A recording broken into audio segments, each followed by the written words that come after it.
ត្រង់ពុំដែលមានពេលសប្បាយអូនដែលលេងញយលុយក៏អូនចាយបងសង្ស័យថាអូនមានថ្មីហើយណា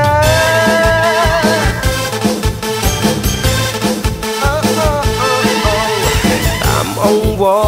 ឲ្យស្រីឆ្លើយធ្វើមិនដេចឡើយមិនដេចឡើយឲ្យអូនយល់ចិត្តបើអូនមានថ្មីដេចមិនអាណិតឲ្យបងខូចចិត្តទួត្បិតតែរូបស្រីប្រាប់ត្រង់ត្រង់មិនស្នេហ៍បងឬពិសីសូមអូនស្រដីប្រាប់មកជីវ៉ាថារូបបងនេះមិនសមឲ្យអូនស្នេហាឬជីវ៉ាអូនមានថ្មីហើយមានថ្មីក៏មិនប្រាប់ដេចមិនប្រាប់អូនឲ្យបងឈឺជោគចាប់គ្រប់យ៉ាងមានថ្មីនេះក៏មិនប្រាប់ដេចមិនប្រាប់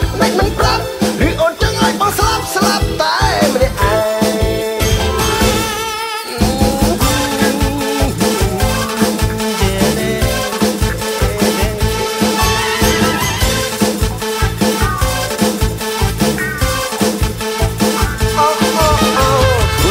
អ្វី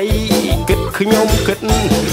ដល់នាងមិនដឹងជាមានន័យអ្វីញ៉ាំក៏មិនញ៉ាំគេងក៏មិនដែលគេងទោះបីខំប្រឹងប្រែងក៏គ្មានន័យអ្វីឡើយ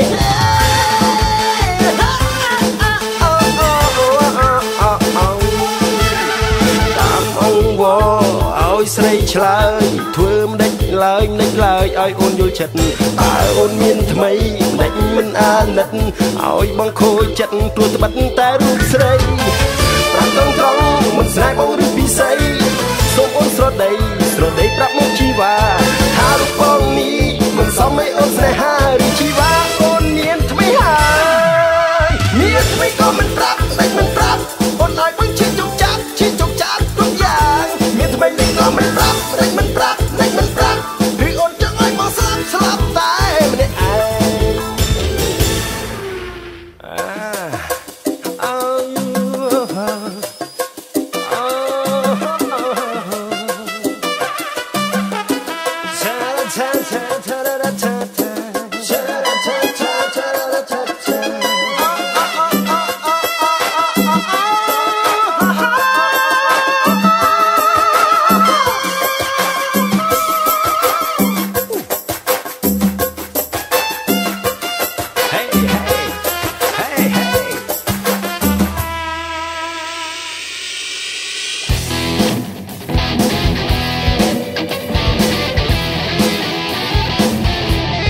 ថ្មីដេចក៏មិនប្រាប់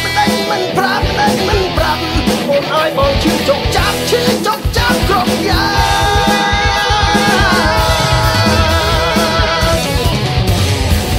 មានថ្មីដេចក៏មិនប្រាប់អូនឲ្យបងឈឺជោគចាប់គ្រប់យ៉ាងមានថ្មីដេចក៏មិនប្រាប់ឬអូនចង់ឲ្យបងស្លាប់តែម្នាក់